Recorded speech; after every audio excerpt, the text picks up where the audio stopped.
Google AdWords, and pretty much all the tools that you use to grow a small business these days. So back then, a lot of small businesses didn't know how to use it for their business. And I also got to work with larger brands as well. And eventually, I started my business. We do training on Google Analytics 4, so multiple day, 2-hour trainings, half-day sessions, specifically on how you can understand how to use it for your brand.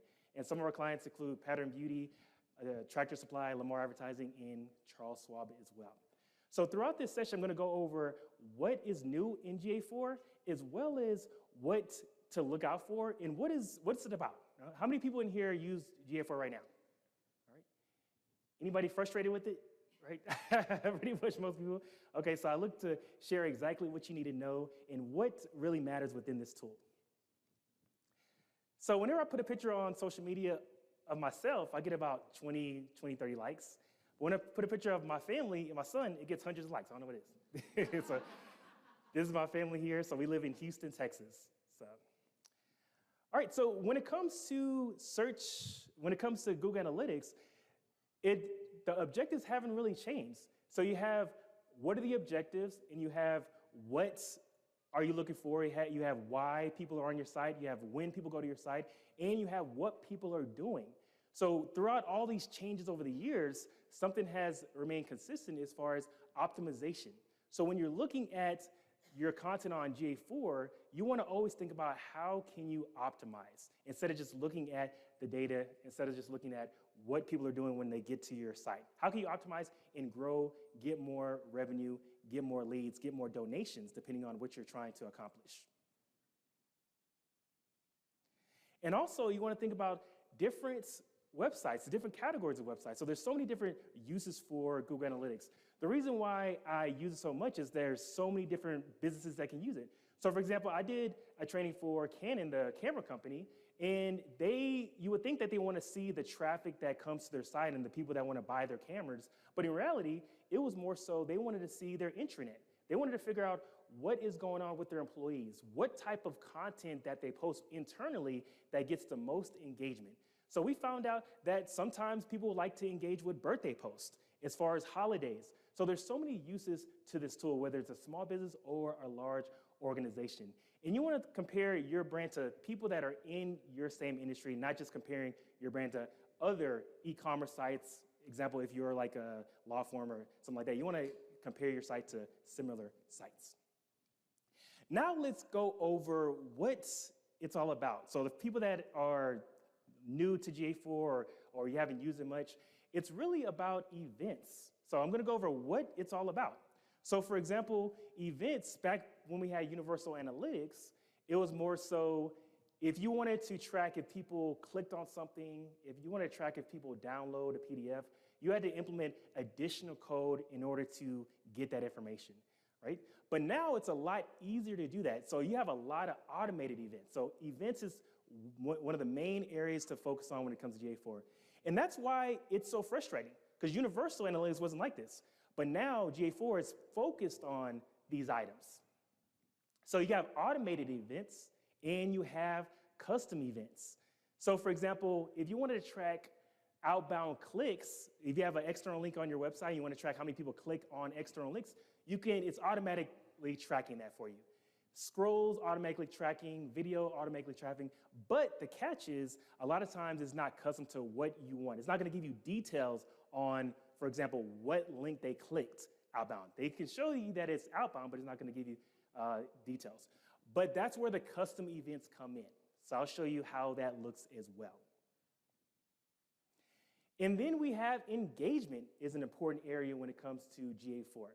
So years ago, when it comes to having good traffic on your website and figuring out if you have a good website, one thing you will look at is bounce rate. One thing you will look at is, are people coming to the site and going to other pages of the site? So now, what Google realizes, it's not really just about people going to your site and going to other pages of your site. It's more so, did they engage on your site?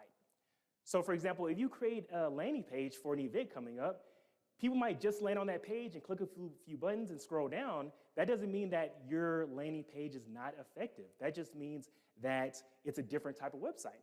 So now, instead of bounce rate, instead of figuring out what page they go to. It's more so engagement. So this is about how long they stayed on the page. Did they click anything? Did they scroll anywhere? Did they click a video? So more about engagement. What are people doing on your site? And another area that GA4 has is the conversions. So conversions can be anything. So if you have an online magazine on your website, and a conversion for your website might be that if people click on 2 to 3 pages of that magazine, or if they download something, or it could be if they purchase a product. So those are all conversions that you can create, and I would encourage you to create. So there's so many different ways to consider conversions. And this can be seen as goals in the Universal Analytics. And then lastly, what you want to focus on when it comes to GA4 is audience behavior. So in Universal Analytics, we were easily able to see what they're doing, but GA4, it's more so a specific objective, it's specific to GA4.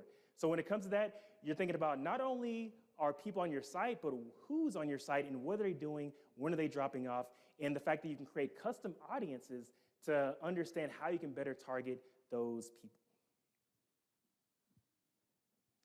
Now, when it comes to digital marketing in general, of course, you want to understand the customer journey. In any tool that you use, you want to also think about what does that tool, at what point does that tool play a role in the customer journey? So when it comes to GA4, you got awareness and research. So for example, research could be they are going to Google and they're trying to find a specific product.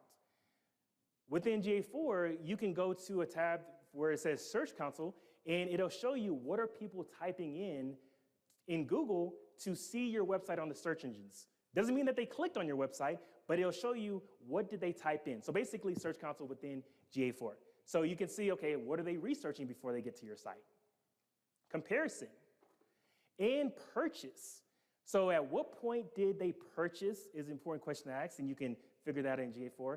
And not only that, but what did they do specifically after they purchased?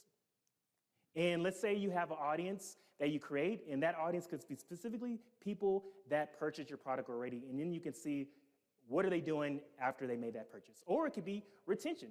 Maybe you want to track how many people are engaged on your site after they subscribe to your newsletter as well. So now that we talked about the general, let's talk about some ways to connect that with stories. So you have so many different types of stories. You have connection stories. You got to figure out what brings them to your site. What is the story behind your brand?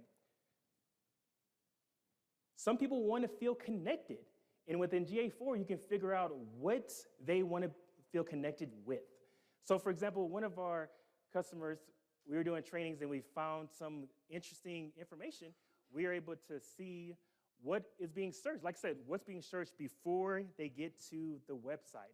So we've seen searches such as woman-owned business, black-owned business, how to do your hair. So it tells us a story of they want to feel connected. They want to buy from different types of business, different types of groups.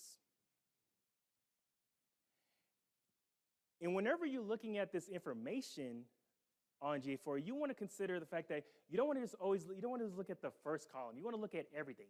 You want to look at, yes, you have the views, but also you also have engagement, you also have revenue, you also have different columns as well. And then you can edit most of these columns that you see here as well. So now let's look at engagement stories. Engagement stories, so best times to post. So here's the best times to post on social media. Best times to post. I know we're all marketers here. Most of us, we've already probably searched this. We've seen this online for years as far as what to post. You have LinkedIn posting in the morning and afternoon, Instagram late, Pinterest weekends, X, all day. My personal opinion is the best, they say the best time to post on LinkedIn is Thursday. My opinion is that by Thursday, everybody's fed up with their jobs and they're on LinkedIn looking for jobs. Anybody agree? That's what I personally think. But I post this, but it really doesn't really matter. But because you want to see what is going on with your brand specifically, and that's what GA4 can do for you. What is the audience looking at? What time are they on your site, and when are they engaging? So I was at a conference, and I was speaking there to a travel agency, and they had a company there that kind of monitored data as far as how people get to Iowa. So it showed people travel on the weekends, it showed how many miles they travel, and I thought to myself, what if you target your content specific at those times when people are headed that way or those days? That would be much more powerful than just randomly targeting them with different ads. So one of the agencies, they posted this blog post. So how to spend 48 hours in Iowa City. So this was great, and I thought to myself again, what if they saw content like this during those specific days and times? So to tie it back to GA4, you can see exact times. So the day people are on your site, the hour, and the week. Anybody name why is it important? How can you use this information as far as like knowing exactly when people are on your site? Any ideas? Many times people say, well, they release something new. If they release some type of one-time coupon or project that they want people to engage with, they want to see exactly when they are online. And it goes back to having new products. So in general, a good idea for any type of organization is to always release something new. So one of my family members, they went to Six Flags in San Antonio, and I went to school in San Antonio. So when they came back, they told me that they went to a lot of rides, and I told them, oh yeah, I rode most of the rides over there because I used to work there when I was in college. And they said, oh no, there's new rides that just came out last year. And I automatically thought to myself, wow, I'd like to go back to Six Flags just because there's something new there. So within your brand, think about what can you do that's new that can entice current customers to come back to your brand. And to tie that into GA4, you have the real time. So let's say, for instance, you have the new products, you release something, you want to see exactly what they're doing at the time that they're doing it. So you have real time over here. It used to be just 30 minutes. Now you could do 5 minutes. So the past 5 minutes, what are people doing? And as you can see right there, in the second row right there, it says non-email subscribers. So that right there could be helpful, and that's an audience that you can create, non-email subscribers, and you're seeing exactly what they're doing. So once you release something new, go to this report over here, the real time, and see how they are engaging. So now we talked about connection stories, we talked about other types of engagement. Let's go into experience. So 80% of users are less likely to return after a bad user experience. So these days we have so many different distractions. Social media, you're competing against other brands. Really, that first impression is super important. So that first experience is important. So here you have the different type of engagements you can have, the different type of call to actions. And right here, these are the automated events that you get. So you have the add to cart, you have the scroll. But on the very bottom there, that's the one that we created for a client. So once people land on this insurance website, they are able to input their zip code and then click on submit. And so right now, we're able to track exactly how many people clicked and went through that process. So you can create the automated ones, and you can create the custom ones that are important as well. Now, on your website, you probably have a lot of different types of content. One type of content is video. So everybody knows that video is probably the best type of content these days, one of the most important. But let's say you put these videos on your website, and you want to figure out what's really working when it comes to these videos. So within GA4, whether it's a YouTube video, Vimeo, or any other custom video you create, you're able to track what people do. So again, the automated event is, did they watch the video? But the specific event, the custom event you can create is, what was the progress of that video? At what point did they click pause? At what point did they rewind? At what point did they move forward? And how many people completed this video? So all this is important because it'll help the team understand what type of content to focus on moving forward. So if you know that short-form videos work better, then do more of those. If you know long-form videos work better, then you know what to focus on in that area as well. So a good area that I always liked, even within GA4, and the thing about this tool, it can be overwhelming, and every time we talk with clients and educate them on how to use this tool, I always tell them, 90% of what you saw in Universal Analytics is still in GA4. You just have to find it. It's just in a different place.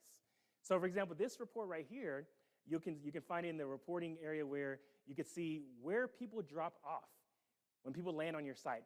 But I would encourage you, where you see that red box, you can add more segments. So for example, let's say you want to see exactly the people that came through search, where did they drop off? And how many of those people clicked on the Contact Us button? Or people from social media specifically, what did they do to get to your site, and then when did they drop off, what page did they go to? And as you see, this is like when people get to the site, but you can also reverse it. You could say from the people that went to the Contact Us form or the people that went to the thank you page, take us back and walk us through exactly what they did to get there as well. So you can do different areas and different ways to see that. So now let's go to acquisition. So acquisition is important with marketing. And let's see how people are getting to the site. So right here, we're able to see how many times did they engage before they ended up converting. So remember we talked about conversions. So you create those conversions, and once you do that, it'll let us know how many times did they have to see the ad before they clicked or they converted. How many times did they have to go to social media? So here you see people had to go to search engines, they had to go to social media, they had to see your message on pay-per-click ads before they finally engaged in your conversion or call to action. So you want to make sure you're looking at these areas so you can know maybe this will tell you if they're having a good experience or a bad experience. This will tell you if they are having struggling to finally understand your message, and if you want to make sure those steps are, instead of having 5 steps, you have 1 to 2 steps before they get to your product. So most of the time, people want to find the mobile version of your site better than the online, better than desktop. So I was doing a training for a builder on just the customer experience and just understanding your customer. And it so happened that the builder that I was working with, they're the ones that built my family's house. And I showed them on the back end how long it took for me to submit a warranty request until it got completed. And they were shocked because sometimes it'll take 6 or 8 months. So those are the kind of things you want to see when it comes to the stories that your customers are telling you when they look at analytics, when you look at the analytics. So now let's go into what to avoid within this product, what to avoid. So not being organized. So within this tool, you can easily make collections. So what this means is like, what you see up there is you can create a collection, maybe it's acquisition, maybe it's social, and you can publish or unpublish some of those collections as well. But basically, that's what you see right when you log in to GA4. And you have a lot of options there of what you want to choose for. But in general, making sure that you're organized, make sure you're getting what you need. And I always recommend, once you log into Google Analytics, you want to, within 10, 15 minutes, you want to see what you need to see. You don't want to be frustrated. You don't want to try to figure out where to go. You want to stick to about 8 to 9 different things you want to look at and then go from there. And that's the whole point of the GA4 is the fact that you have teams that are using it that are in PR. You got e-commerce. You got retail. You got small businesses. Now, all these people use it for different purposes. So you want to find out what is your purpose in using GA4 instead of being overwhelmed to try to understand every single thing about the platform. So one thing to avoid is looking at too many reports. So a lot of times you don't have to look at 20 reports. All you have to do is look at 1 or 2 reports, and then what you want to do is you want to segment down. So for example, it used to be called secondary dimension. Now it's just like a plus button where you can see, let's say you're looking at your top performing pages. And if you want to see what countries or cities they're coming from, all you got to do is press that blue button, and it'll show you exactly where those cities are, and it'll put it on the column onto the right. So now that we talked about that, let's talk about making it easy for your people that you're communicating with, the people that you're trying to get buy-in from. Looker Studio, anybody use Looker Studio here? So I highly recommend it. So right now, GA4 is not to the point where it can easily create visually appealing reports for businesses, executives, managers. So what a lot of customers that I work with, they create reports in Looker Studio. So it's visually appealing, and what it does is you can pull from GA4 profiles, and it's going to create some nice looking graphs for you so you can use it for your team as well. And another thing you can do is think about catching changes quickly.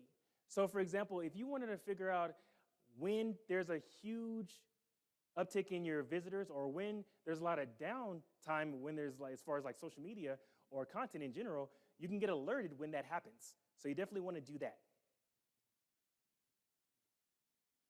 And then we have audiences. So right here, if you want to create an audience and you want the requirements to be they had to come from Google, they had to be using a Chrome browser, and they had to have looked at your About page before they get to your audience, you can do that within GA4. And that goes to the same point of purchases as well. Let's say you want to have an audience specifically that are involved in purchases. So in order for you to be in this audience, they have had to have purchased from your business. In order for them to be in the audience, or they would have to be a non-purchaser. And as you can see on the bottom right there, in Universal Analytics, it used to be where you can't really create an audience, but you can do steps in order to create that segment. So for example, within this, you can also say, in order for them to be an audience, they had to take these steps, maybe go to the About page, maybe visit Facebook, or maybe do something else in order for them to be in the audience. So what type of audience are you interested in creating? Anybody? Any ideas? Any audiences that you thought of? One could be email subscribers, non-email subscribers, just like we saw earlier. So I would say consider that, because again, audience is one of the main benefits of GA4 over Universal Analytics. Now, when it comes to your story and other brand stories, sometimes we see people online, brands online, and maybe we think that maybe they bought followers, or we don't really know their story, or maybe they had one viral post. We really don't know the story, but I would encourage you to look into brand stories and look into your story on how your brand came to be. So here is Billy's Donuts. They are located in Houston, Texas. So they have about, over 50,000 followers, TikTok, and on Instagram as well. Now, in general, this may not be a lot, but for a small donut shop, local donut shop, that's a lot. So that's really not normal. So their story is interesting. They have 1,000 reviews. So whenever we want to do something in life or in business or at our job, we launch a new project, we want it to succeed. So that's what this dad did. So him and his son created their first donut shop in Houston. But something happened on the day of the grand opening. Nobody showed up.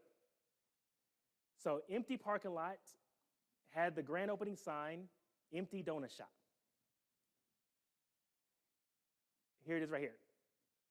So the son did a post. My dad is sad because no one is showing up to his donut shop. Turns out this post got over 700,000 likes. By the end of the day, they sold out of donuts. People were driving 45 minutes just to get some of these donuts. Social media executives were also coming by to see what was going on. News stations were coming by. And all because they wanted to connect on an emotional level, and they tell their story as well. And I talked to the owner, and right now they have 3 locations across Houston, all from engaging, being honest, and connecting. They could have acted like everything was great, but they wanted to be honest and connect with their brand. So think about your story and how that can play a role into your brand, and you're telling the story about how to use analytics and what budget you want to have as well. So let's look at what's new. So what's new when it comes to GA4? So there's been so many updates. I'll say they do about 1 to 2 updates a month with this tool. So let's look at some of them that are changing. So we have real-time pages. So real-time pages is brand new, came out not too long ago. And of course, when we log into analytics, we see the real-time reports in general that we can see what people are doing on the site. But this specifically, real-time pages, is new. So you're going to look to the left of your dashboard whenever you log in, and you're going to see real time most of the time. You have to have like special permissions, but you'll see real pages. So what this does for you is it helps you understand what are people doing once you launch something new. Or let's say, for instance, you get a client. What I do for my business, whenever customers reach out, I look to my analytics, real-time reports, and I see what has been going on for the past 30 minutes, and I'm able to see what type of pages they went to before they ended up contacting us, before they made those purchases. So whenever you have engagement on your site, make sure that you're looking at real-time pages as soon as possible. Sometimes I'm a little late, 30 minutes, but I know the data is like 24 hours. So if you don't get that 30-minute mark, you're going to have to wait 24 hours. So any type of engagement that you have, make sure you go to this page to see what has been going on. And then we have plot roles. So if you've logged into GA4 recently, you've probably seen this, the check marks right there. So what this is let's say on these graphs, you only want to see organic, or you only want to see paid traffic, or you only want to see email, or you want to see a combination of email and search. So that's what that means. So you check what you want to see, and it automatically comes up for you there. Also, advertising. So in the advertising area, it'll now show you what some of the audiences you can do to personalize your advertising and to target. So right there, it'll show you the groups, the size of the audience that you can personalize some of your ads for. So you want to make sure you connect your AdWords account to your business GA4 as well. So the next update that I'm excited about, drum roll, anybody can do a drum roll? Yep. All right, sorry. Is you can now schedule. So it may seem simple, but I spoke at this conference 2 years ago, and then GA4 was brand new, and they didn't have this capability. And it's interesting, I do all these trainings. Sometimes I do all-day trainings, half-day trainings, and after I tell them you can schedule reports, when I talked about universal analytics, everybody was always so excited because that's a major benefit. Because unless your full-time job is analytics, you're not going to be in analytics every day. I mean, I met somebody that works at AAA. His job is like analytics manager. He's in it every day. He knows everything about analytics. But for the most part, most of us are not in it every day. That's why I said create a report. I would say look at 7 to 8 different things you want to view, and then from there, schedule that report. On here, you can you can figure out which person you want to send it to. You can add it to multiple email addresses. Also, you can figure out how often you want to send it. Is it daily? Is it weekly? Is it monthly? And usually, this setup lasts for about 12 months, and you have to redo it as well. So I highly encourage that just so you can stay up to date on a weekly basis, and you can keep your coworkers up to date about what's going on. Now that we talked about what's new, let's talk about the buy-in, getting more buy-in. So here's some items you want to think about when you're trying to sell an idea or increase your budget, create new products, and things like that. So consider your audience. So who are you talking to? Maybe it's managers, maybe it's executives, maybe it's specialists, maybe it's team members. So think about what is their role and what do they care about. So know what matters to them. And be clear as possible of what you want and with the data. So again, GA4 can be overwhelming, but you want to make sure that you are specific to their needs, not overwhelming them. And make it relevant to business. Maybe the main goal is to get donations. Make it relevant to how they can get more donations, or make it relevant to how they can get more revenue. And again, make it easy to understand as well. All right. So my name is Chris, and here is some information on how you can contact. We talked about a lot of different things. We talked about connection stories, engagement stories, and we talked about specific reports and what GA4 is all about, and specifically what you want to look at. You want to look at engagement. You want to look at conversions. You want to look at a lot of different items just so you can understand. And remember, create these reports and have them emailed to you on a weekly basis so you're not overwhelmed. And figure out specifically why you need to use GA4 and not try to see understand every single thing about it. So my book is available in the bookstore. And also what we do is we do trainings. Use these trainings. They are multiple days. Sometimes companies, they want to do 2 hours one day and 2 hours the next day. And it ranges from 2 hours all the way to 8 hours, scheduled across multiple weeks or multiple days. And it's from beginner, intermediate, and advanced. So usually it's really good for a team of marketers or one person or any size